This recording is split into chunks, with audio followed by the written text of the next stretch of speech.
Meron tayong itong tawag dito, ang kanilang baso, roasted meat. Ito yung meat na dry, na ni-roast, tinose. Ito yung ating wrapper, nori, at ang ating egg. Rice. Kaya magrarap ako, ipapakita ko paano ko ginagawa yung pagkain ni Lola. Ayan, lalagyan natin ating wrapper dito sa unang layer. Tapos naglalagay tayo ng rice. Ayan. Ganyan. Lalagyan natin siya ng egg. Itong egg na to, nilagyan ko siya ng milk saka tubig para malambot. Maglalagay tayo itong kanilang baso, yung roasted meat na to. Ayan. Patong natin dito. Saka natin irarap na ganyan.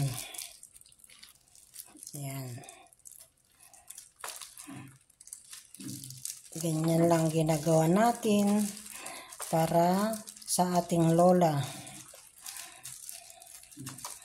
Ayan guys. Ganyan ang ginagawa natin para lang tayo naglalaro. Ayan ang ating sushi. Ayan. Bilog-bilogin natin ng ganyan. Ayan na siya. Ayan, nakagawa na tayong isa. Nagawa pa tayo ng another 3. Ayan.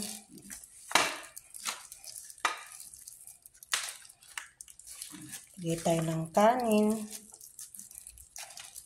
egg, isang ating roasted. Ayan.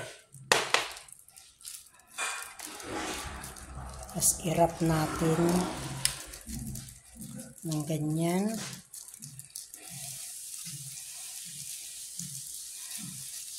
Ayan.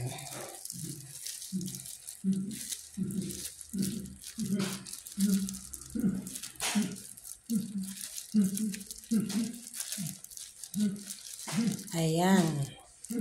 Yan ang loob niya. Nagawa na tayo ng 2. Ayan na nagawa natin. Gawa pa tayo ng isa. Lalagyan natin yan ng kanyang vegetable mamaya. Saka with matching fruits. Ayun ang aking Lola. Nagsasara na siya ng gate. Kasi nakita niyang may ginagawa tayo. Ayun, nakialam nang nagsara. Ayan. Sheshe ama. Nagsara ng aking mother. Pag sinabing sheshe, mean to say thank you. Yun ang sheshe dito sa Chekwa, Taiwan, is thank you yung sheshe nila. Ayan.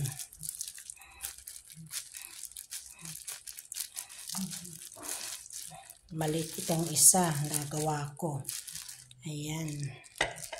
Nagawa tayo ng 3. Tama na siguro dahil malalaki na yan.